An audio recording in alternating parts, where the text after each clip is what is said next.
Don't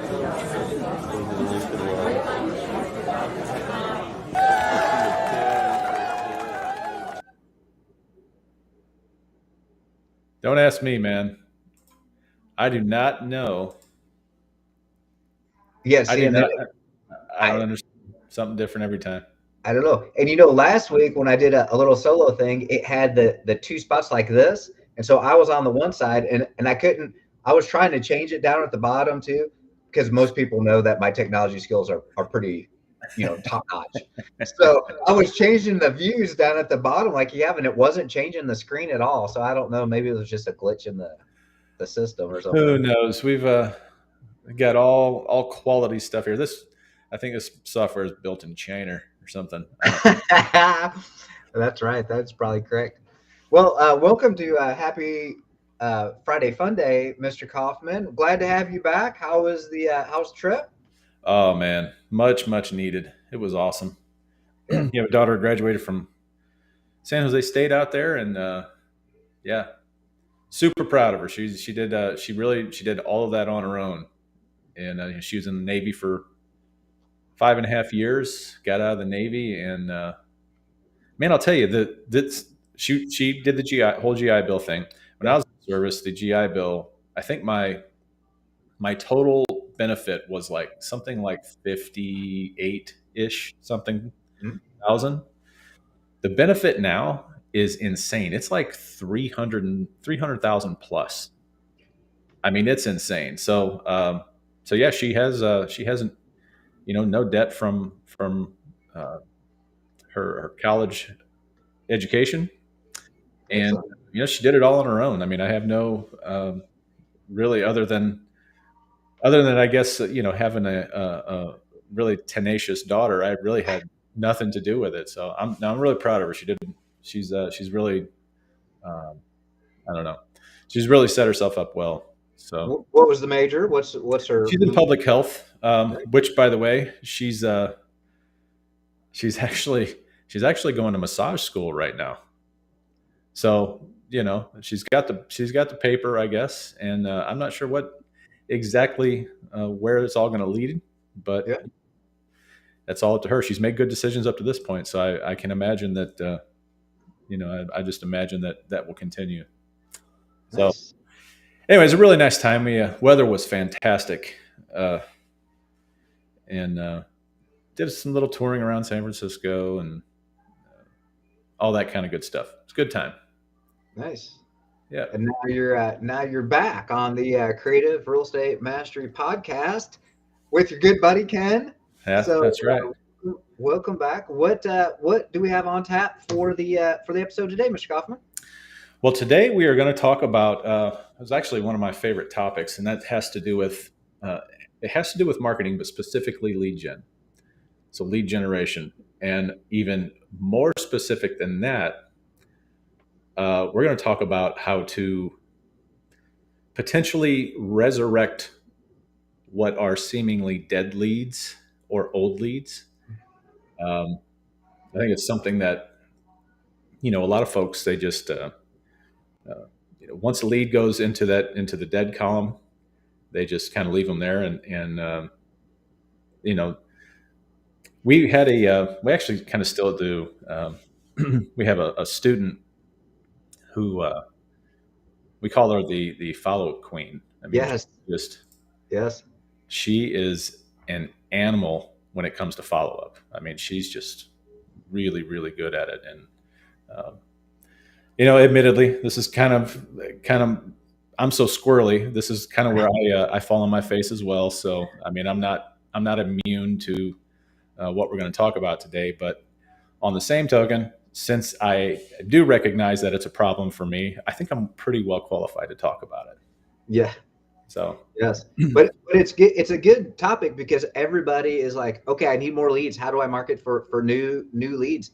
Well, maybe you don't need to market for news. Maybe you just need to take a step back and just like you mentioned, go to your old leads, revisit them, that's right? right. What's your follow up? Yeah, what's your, as you mentioned too, Laura would appreciate that.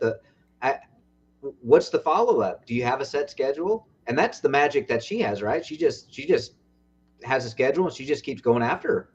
after Yeah. things. Yeah. And, she does it. She does it old school too. She's not like this, she doesn't have all these software automations set up. And, you know, that's what I like to do. I think that's probably just because I'm not the very best at picking up the phone and actually following up. I mean, it's definitely I don't know. I really need to get better about it. But sometimes there's just we just have those kind of people that just uh, are not good at this, and you can become good at it. Yeah. I use software quite a bit in my follow up. So, um, but I think first we need to talk about uh, potentially. Well, let's talk about first about why leads actually die. Why Right. do they get put into that column? And there are definitely a few major reasons why this happens, and this happens to. I mean, this happens to so many people. Um, and I don't know if you want to run through. Yeah. You give me a Yeah. couple ideas. Well, the And, biggest one is right that the seller just wasn't. They thought they might be ready to sell, but they weren't. mhm, Right, and their motivation, the pain point of the seller wasn't such that they needed to get rid of the property at the time when you were speaking with them. Right, yeah, that's probably one of the biggest reasons. Right, the seller motivation wasn't high enough for whatever reason at the time when he got. Now you would think that the seller would have had some motivation or they wouldn't have contacted you, right, right. from your initial marketing. But a lot of things could be going on. Maybe they just were getting a feel for things. So that's probably the biggest one I would say, right? This is just the seller's motivation, pain point, and reason to get out of the property were not aligned at the time. Yeah, I think this is really one of those reasons why we recommend actually getting those upfront agreements before you even go out on a seller appointment, because you can spend a lot of time. I spent days upon days I've wasted uh, going on seller appointments where only to find out that they're just not motivated. And so I really like getting an upfront agreement. Uh, hey, Mr. and Mrs. Seller, if I drive all the way out there today and come and visit you, are you ready to sign a contract? Yep. Do you think you're prepared to, if we come to terms, we can agree on price and closing dates and all this stuff. Would you be willing to sign a contract with me? Yep. And if that answers anything other than yes, then uh, many times I will just put them in that bucket, the very bucket we're talking about today, the dead bucket, and or I shouldn't say dead, the follow up bucket. Yep. Um, another major reason, obviously, I think is that your offers. You talk about alignment. Your offer actually just wasn't a good offer, and I don't know. I The- think this is where us as creative finance folks, I think this is where we can actually shine a little bit more so than just your average cash offer type of thing. We can get super creative, and really, if we can actually just show them the numbers, show them the facts, um, the potential there for those offers to be accepted is far higher. This is why I love creative finance. Yep. And remember too, just along your point, remember you need to solve the problem. Like and it is not always obvious sometimes, like what is the problem, the That's pain true. point, what is the problem? Sometimes it's not overly obvious and you can miss it, but your offer needs to solve that problem Yeah, to get it accepted. That's really the key. So yeah. I mean, that's probably the biggest um, factor when it comes to converting these leads into contracts is, we tend to get focused on dollars, on instead of focusing on what is really important, and that is what is the actual problem. yeah. And a lot of times, we'll ask, excuse me, but a lot of times we'll ask our sellers, seemingly questions that just don't, they seem to not even relate, or they don't relate to why you're there. Yeah. And really Oh, asking, this goes into, like, again, if anybody's watched this for any length of time, watch this podcast, the big thing that I like to do is I like to ask a ton of questions. Just ask questions, and and then, of course, you got to zip it up after you ask your questions. But people love to talk about themselves. So, I mean, you can get all kinds of information just by asking questions that aren't even maybe even related to the house necessarily, or the property you're looking at. yep. So, Building rapport. We call that building rapport, Mr. Kaufman. That's Building right. rapport. That's right. That's right. Yeah. Another reason I'm gonna touch on the follow up. A lot of people look at this as a one and done type of scenario, and especially, if you don't come from a marketing background, or if you've never been in this business before, or a business that, I don't know, maybe you're in a service based business or something like that, where you don't get a lot of repeat customers. Follow up. A lot of people fall into that trap of just not following up with people, and I'm guilty of it. I think you're probably guilty of it as well. Oh yeah. But Sure. so essentially, you just gave up too soon. That's what happened. Yep. You went out, you kind of screwed the pooch a little bit. You made your offer, they said no, and you just gave up. You didn't ever follow up with them. So again, we're probably going to be touching on follow up quite a bit in the next half hour. So Yep. yeah. And what's the rule? Like, people need to see a sales.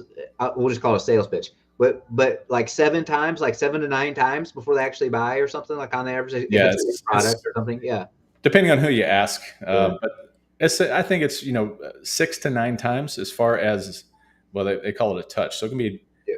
different forms of a touch. It can be a piece of mail, it could be a quick phone call, it could be a real quick text. And I think those numbers are kind of, I think nobody really knows that answer. Yeah. So More than one. We could just say that, though. Yeah. Pretty common. Just like follow up more than once, right? yeah, Yeah. I would say don't stop until you either, they just tell you to go pound sand, or just don't stop. It's gonna, I mean, it could be 20 times. I know. Don't be a stalker. Yeah, But don't go to that level. do have Don't get regular yourself follow-up. arrested. That's it, right. But I know Laura. I mean, I've seen her follow up to 3 years, Oh yeah, years. and Yes. Yeah. maybe even longer, now Yeah. that I think about it. But yeah, so very, very important. And the last item too. Remember, don't forget this. Like, the real estate market and your local market changes all the time.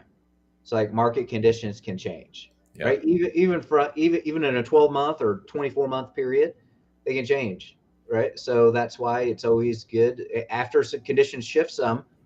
Great time to go into your CRM, right, where you have or your own spreadsheet, or however you're housing all your leads, right, and start revive. We'll call them revive them, right? Revive those leads. Rekindle. There you go. That word. I like rekindle. Yeah. Yeah. I mean, and it's not just market conditions. Things change for people every day, for homeowners every single day, or I Right. should say property owners, not just homeowners. But I mean, things change so often. So it's just again, it's really what you're trying to do is you're trying to become front of mind. You're trying to become that go-to person. I have this. I follow the kind of the strategy of being the big fish in the small pond. I like to get like super into these particular areas and really saturate them. I don't have to be spread out all over the place geographically. But being the big fish in the small pond, and I often tell this story too. There's a guy here locally that sends me a piece of mail literally every month and has for years and years and years. And not that I ever would have, I who knows, I might have the need to call him one day, who knows. Right. But that is the guy that I'm going to call. He just sends me these simple white postcards, but he sends them. I mean, he's just got this on autopilot. And if I told you the name, you would know his name because he's a pretty prominent, and he doesn't even really run like a large business. He just I don't know. He's just really consistent with it, and I definitely appreciate that. I know his name above and beyond anyone else's name, really, to be Right. honest. It's top of mind. Yeah. What you say, you maybe remember, so showing our age here a little bit too, but back in the 90s on Seinfeld, it's like, George Costanza, he goes, like, I'm going to get in your head. Costanza, right? Like, that's what you want. That's what he's doing by sending you the things. He's in your head, top of mind. Yeah. So, Yeah. But every day, you just never know. Um, People's situations change constantly. yep. Their minds just change constantly. So why not stay in front of them? Yep. So how would you, let's talk about how we spot leads that are potentially worth uh, reaching back out to, which maybe that's the wrong way to put it, because you should be reaching back out to all of your dead leads. But um, there's certain situations, I guess, where that lead can become more qualified. Kind of piggybacking off of what I was saying before. People's situations change all the time, um, and you wouldn't know this unless you had a good follow up system or a way of reaching back out to these folks. And like I said, I like to do it. I like to be automated with that, where other folks are old school and they'll pick up the phone or shoot a text over. But you know, maybe you send out uh, in my case, you send out an automated text, or you send out maybe you drop a voicemail or something. You get a call back, and all of a sudden, maybe this person's they've lost their job. Maybe uh, maybe it's a landlord or somebody that one of their houses went vacant, and they're done being a landlord. And this one of these situations, like I've had this before, where I've talked to sellers, and uh, one of the things that they'll tell me is that they don't want to have to fix up a house. They don't want to do any repairs to their house. Yep. And if they tell you that initially, but you still can't strike a deal with them, that house is not going to fix itself later down the road. So now you've got now you've got a house that maybe is in disrepair, and it's just getting worse and worse and worse. And maybe the sellers just had it. They're done with it. They realize that they can't hang, and they can't deal with it. So, but yeah, those might be a few scenarios where you find out through your follow up that lead can now get moved back into the other column. Yep. And remember, the more pain points, the more motivation, right? So now maybe there's been a change of job, right? And then maybe there's a divorce now, and like you mentioned, maybe they don't want to do any repairs on it. So now things are starting to stack up, as we say, from the old motivation standpoint. So definitely worth reviving that lead, and maybe you need to also reviving the lead, right? And figuring out more motivations is great, but maybe you need to revive your offer too, right? So maybe you came and got some Sub2 Empire training, and now you have creative offers that you can like dole out there, and now maybe they're much more open to doing subject to because their motivations have stacked up, right? So Yeah. that would be another thing to do would be to provide more options when you provide the offers, right, Mr. Kaufman? Yeah, I mean, I've seen this just this year alone. I don't know, maybe 3 or 4 times already this year. where you have a seller who's needs to get out of the house. They have to get out, and they're just, maybe you've presented a creative offer to them. Maybe you've offered to buy it subject to, or have them carry a portion of the purchase price or something, and the structure was just not right for them at the time. And I've literally seen this. In fact, this just happened about 2 weeks ago, to another investor here locally that I partner with quite a bit.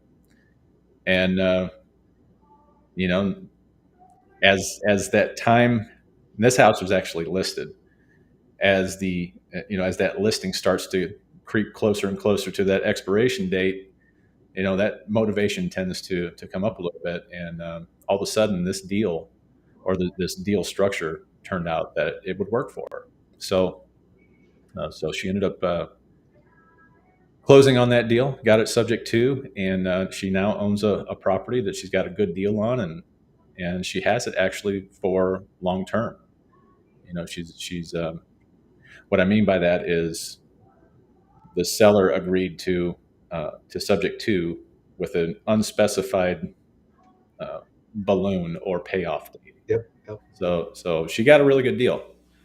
So that's definitely another another factor is deal structure. Maybe they didn't like it, maybe they were afraid of it, and which is not uncommon, by the way.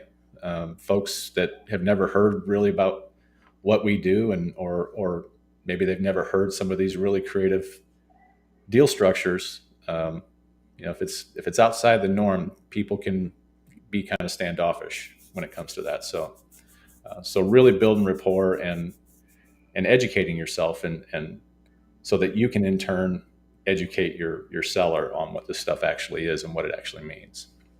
For sure. And I'm going to do, since you opened the gate too, I get the fancy banner scrolling down there too. This is our shameless plug for Creative Deal Partners. Like if you want to come into our new Creative Deal Partners program, this is what we help you do, right? Because we've been there and done that. So that's what we try to figure out about how to structure those offers and get them accepted and get the thing to closing. So. Yep. All right.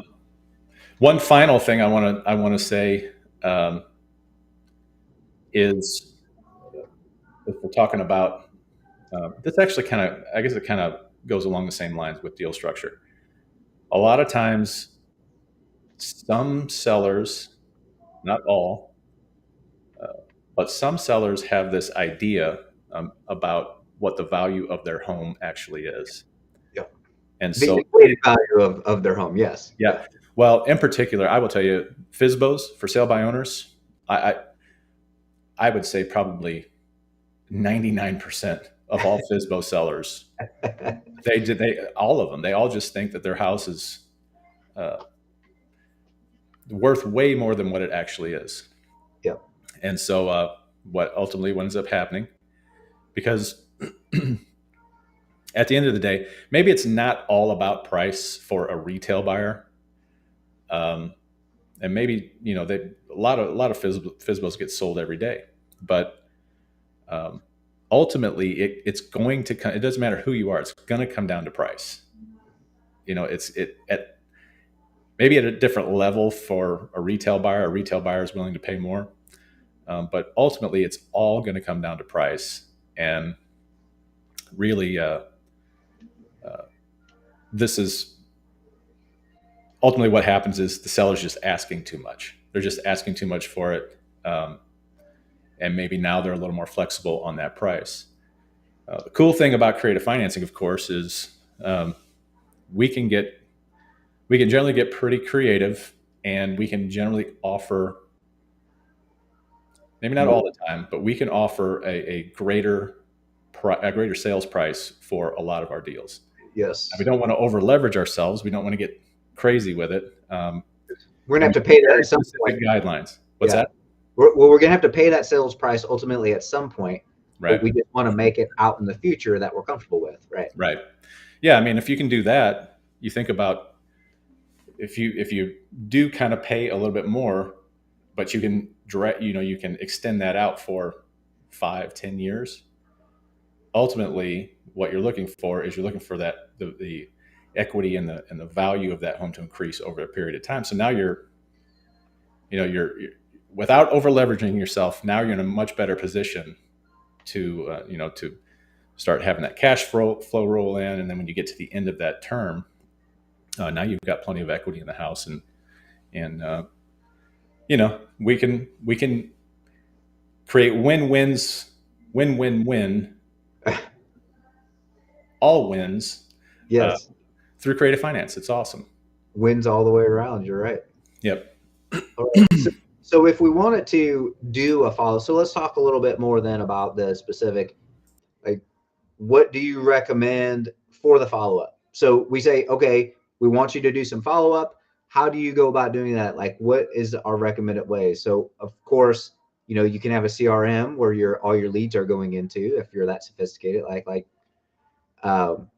REI Black Book or something of that nature. But what do you recommend for a sequence, like a follow-up sequence, Mr. Kaufman?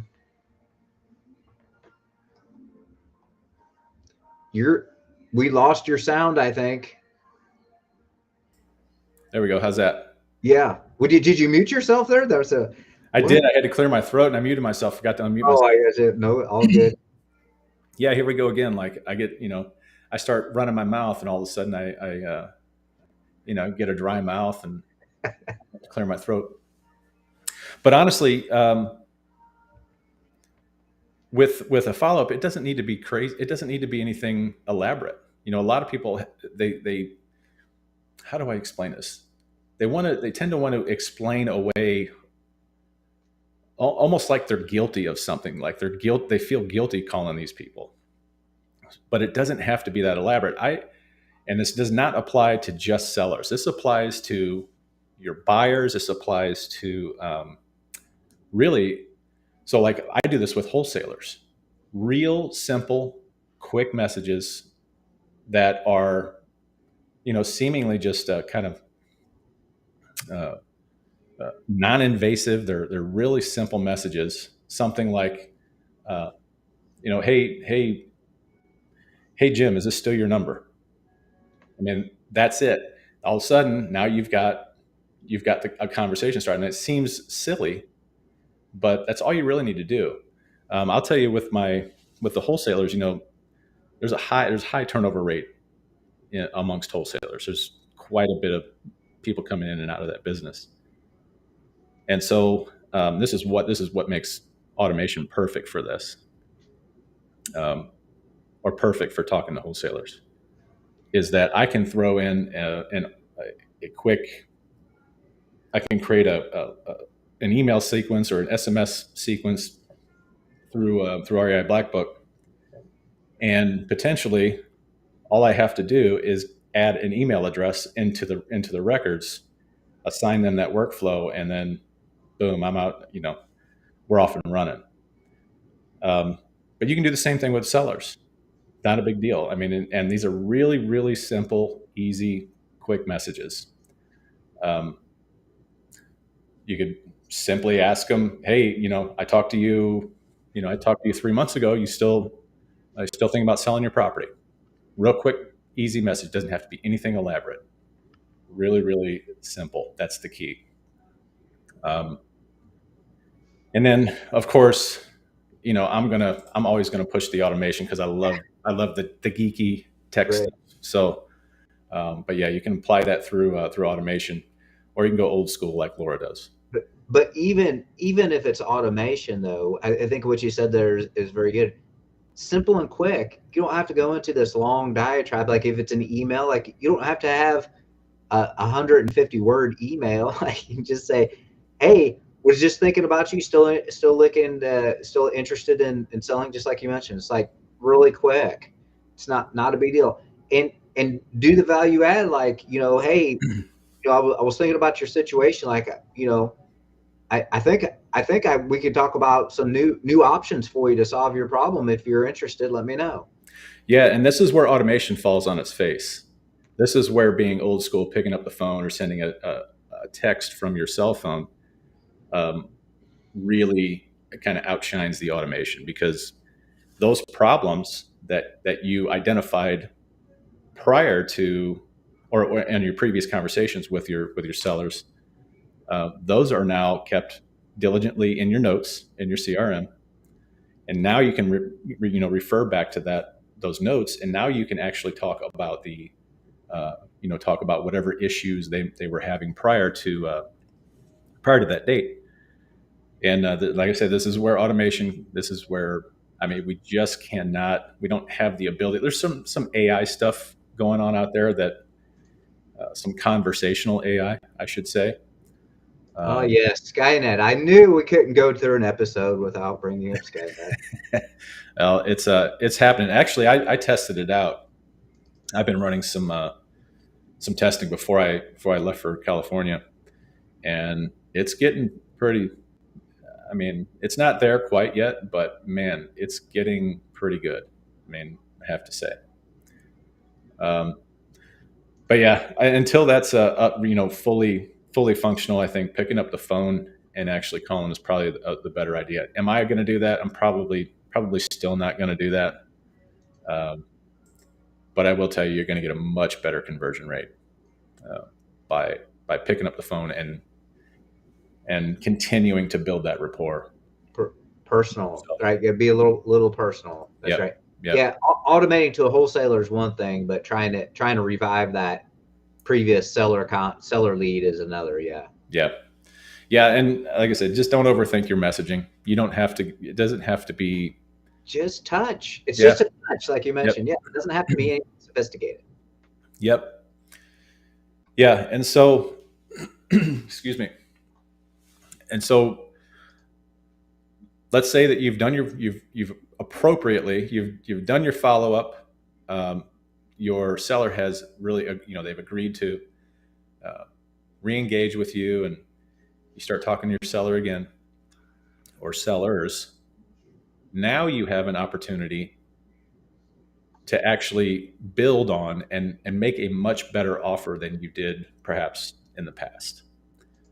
And so this is where creative offers, although I will say, generally when I'm speaking to a seller, I'm not going to give them just one offer. I'm going to give them 2 or 3 different options for selling, but everything's negotiable. And so when it is time to re-engage, or you have the opportunity to get back in front of a seller through your follow-up, now is the time you can really you have an opportunity to get really, really creative.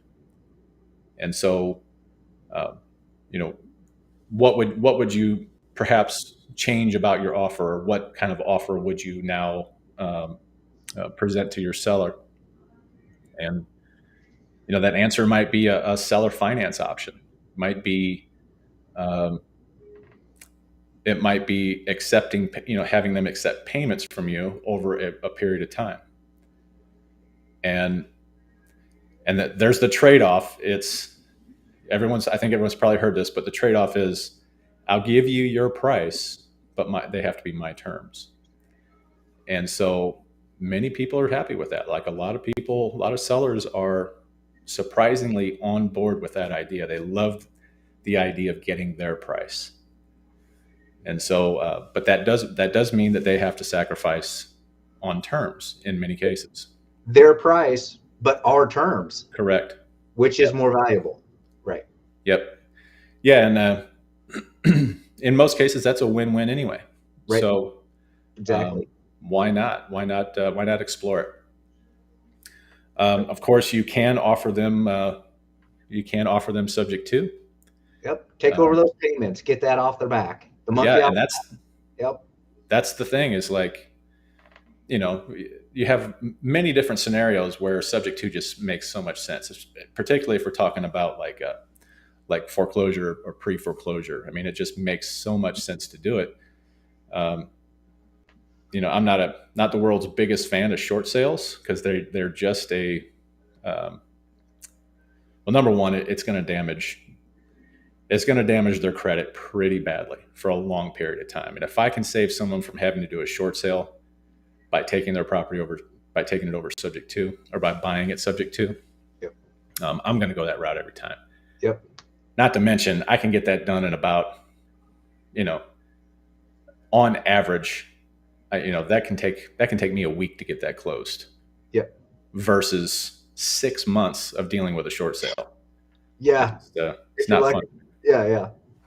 So, and then of course there's other ways you can do it. There's all kinds of forms of seller finance. There's, you can even take a property on contract for deed. Yep. I don't particularly care for it because I like to have legal title. Yeah, we like to be legal title owners, but in some circumstances, yeah, for sure. And what about there's an often overlooked one too. It's like, I mean, you could take the property like with an option, like options. I don't use these very much anymore. Actually, many years ago, I used to like put options on property too. Like put an option on a property. Like you can literally put an option on a property for $1, $10 or $100 or whatever. In other words, it's just your right to buy that property at a future date. That's all the option means. So that's what you can do. That's an underutilized item, I think, especially if you're, for some of the sellers. Yeah. So, and there's a couple good things about options. Number one, an option is marketable. Yeah. So if you wanted to flip that option to someone, you could definitely, sell that option. Now you want to have full disclosure with your seller, and 9 times out of 10, they're not going to care because they're getting what they want anyway. But options are definitely underutilized. Another cool thing about options is it's a unilateral contract. Yeah. So you are not under any kind of you're not forced to close on it because it's a one-way contract, where a purchase agreement is a bilateral contract, and you must perform. An option, you don't have to perform on it. It's just an option. It's in the name. So you have an option to buy. Yeah, they're really underutilized. Now, I'm not a huge fan of the lease option, meaning, or this would be like a where you're renting it with an option. Yeah. Yes. Not for me as the buyer. Correct. Yeah. Right. Yeah. Yeah. Not the biggest fan. There's a lot of moving parts, and a lot of things can go bad, I think. And they have. I've had issues with it. It's kind of a funny story, but I did a lease option, a sandwich lease option is what they call it, on a property that, check this out, this is kind of cool. This was a property where Chuck Berry used to practice in the basement. Nice. I thought that was cool. But it was one of those things where, like, I did it just because I could do it. And it was, I quickly found out just there's so many moving parts involved in it. It sounds very simple, but there's a lot of moving parts in a sandwich lease option. And the really bad side of it is, you're going to lease it. You're going to lease it with the option to buy up front. Then you're going to turn around and release it, sublet it to someone else, to an occupant. The problem is that you have no control over how that tenant is going to take care of that property. And so, but you don't own the property either. Right. So are you willing to, and some people have this written in the contracts where they're not responsible for making the repairs, but I could never do that. Yeah. I think the judge would disagree probably. Yeah. But, yeah. Yes. Those are, used to be popular. That sandwich lease option used to be popular about 15 years ago. Very popular. And then just dried up and disappeared. Yeah. Yeah. And there's a reason for that. Yeah. I just am not a fan. All right. So okay, what we got here? We should issue a challenge, right? We should issue a challenge. If you've got your leads, like your seller leads sitting in there, sitting wherever in your CRM, in the comments too, by the way, I tossed in our go-to CRM REI Black Book with a link that you can get you 30 days free. So I tossed that in the comments below if you're interested in like automating, as you mentioned earlier, kind of automating or up leveling your lead collection game, so to speak, in there. But what? Okay, so I lost my whole. Our challenge. Sorry, the challenge. The challenge is to go into wherever your lead list is, right, and follow up the dead leads, right? Those cold dead leads that you see that are sitting in your system, your spreadsheet, your CRM, wherever they are, and do 3 or 5 of them in the next week. That's the challenge. I was going to say, yeah, I'm glad you put numbers to it. I was going to say, let's do 5 a day. 5 a day. 3 to 5 a day. That's right. Exactly. Yep. I would just get out there and just, you almost have to be, I like to call it robotic about this stuff. You kind of, the problem with that way of thinking is, you might think like a robot picking up the phone and making these phone calls because you have to make them. But then you have to switch when you do finally get that, that seller who's maybe their motivation has changed. Now you've got to switch to negotiation mode and building rapport mode. But I mean, just make it a thing. Just make it a thing. And if you don't have the automation, don't worry about it. Pick up the phone, pick up your notebook, look in your notes, and get out there and start making phone calls. Yep. And simple. Don't overthink it. Just like you mentioned, just keep it simple. Just saying, hey, we talked, just like you said, hey, I was there 3 months ago or whatever. Just checking in, see if you're still interested in selling a house. Like to talk to you again if you're interested, right? Don't overthink it. That's right. I'm guilty of all the time, mind you. Yeah. I am too. But I will repeat these words in my head the next time I'm looking through the CRM. So, all right. Well, what else do we have? I think that's going to be about it, right? I think that's it. We just wanted to talk a little bit about leads. Now, if you're looking at getting into the lead game and just generating, like we didn't really, we've got very good marketing classes, standalone marketing classes, very affordable to go in there, right? We do them along our seller motive. We talked about figuring out the seller motivations, right? Personal motivations, financial motivations, family motivations, right? We separate our lead generation by the seller motivations. Yeah. So if you're interested in that, go check out our subtoempire.com. Like if you're regularly watching the podcast, you probably know our website by now, but we appreciate it. Yep. And don't forget Creative Deal Partners, brand new program. It's I don't know. I'm enjoying it. There you go. You put it up on the screen. Go check it out. Go see what it's all about. We're looking for some go-getters. We're looking for some people who are ready to take some action. So go check us out, subtoempire.com. We need to change that big long address there, by the way. I'm watching it scroll. We need to. Yeah, if you just go to subtoempire.com and click on the coaching thing, it's all right there. You'll be able to find it pretty easy, I think. Yep. All right, guys. I think that's going to do it. You got anything? Any parting words? No, I just would say have a great weekend, and we'll see you on the podcast next Friday. That's right. Take care, guys. We'll see you.